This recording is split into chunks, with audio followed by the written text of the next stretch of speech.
I was really surprised to find Henry Ford as a big supporter of Back to the Land. It sounds paradoxical, but not when you actually understand him properly. Let's talk about him for a minute. Yeah. Tell us about him, autarky, what happened to him during the First World War and afterwards, and how his views evolved, because he's a fascinating figure, really, in all of this. Yeah, Ford was a surprise character for me in this book. I had no idea what an important role he would play. And his trajectory is fascinating because he kind of goes from being, I would say, in some ways an internationalist to an anti-globalist over the course of this period. So he first appears in my book during the First World War when he, along with a Jewish feminist internationalist Hungarian woman named Rosika Schwimmer, decide to charter a boat, which they call the Peace Ship, to sail from New Jersey to Europe to convince the world's leaders, European leaders, to lay down their arms. So they're both pacifists.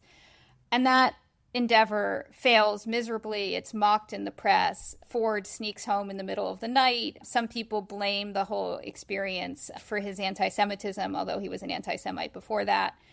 And over the course of the 20s and 30s, he, I would say, even as he's making millions off of exporting his factories, in particular, abroad to make cars, he becomes more and more of a kind of back to the land advocate. So he wants all of his workers in the Ford company, as he says it, to have 1 foot in the factory and 1 foot on the land. And he requires them to have these subsistence gardens. And I think it kind of is linked to his general animosity toward finance, toward, global finance. And if you think about his anti-Semitism in those terms, it all makes a lot more sense. But the Ford firm itself was, I think, one of the first to really attempt to achieve what I think we would now call vertical integration, in the sense that he sought to create autarky within the firm, going so far as to even try to create a rubber plantation in the Brazilian Amazon to supply the rubber for his tires. So there was this idea that's of an autarky. That's an exact replica of since the epidemic, when we got the supply side shock and more people realized, wow, to build an iPhone, we have to have 5 different countries, if only we could have that in this country all at once. And that is, autarky is really the central message of Donald Trump, it seems. Yeah, I think that's right. I guess it remains to be seen to what extent I think all of the tariff threats are real or more of a way of forcing trading partners to basically agree to trade on his terms. I think we'll see how it plays out.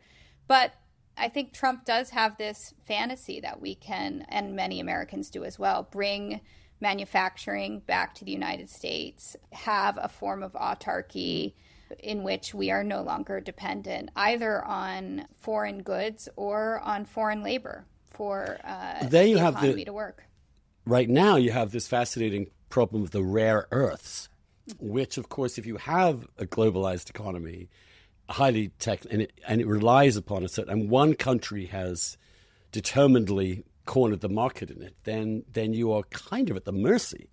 So you can see, although natural resources like rare earths are harder to just spring from nowhere, but I think they are there in the US, for example. They would just require a huge amount of investment to get to the levels that we would need. But the logic of autarky you can see if you especially if you fear, for example, that our national defense is no longer has an edge because we don't have the ability to produce enough arms ourselves.